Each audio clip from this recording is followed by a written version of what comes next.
బ్రహ్మ రాసిన రాతను ఆ బ్రహ్మయే చెరుపలేడురా.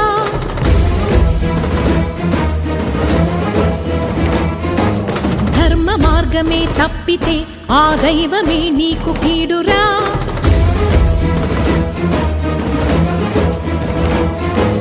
ఎదుర్కోలేవు విధిని ఈనాడు ఎరుగరా నిన్ను నీవిగా. రమణి సీతనే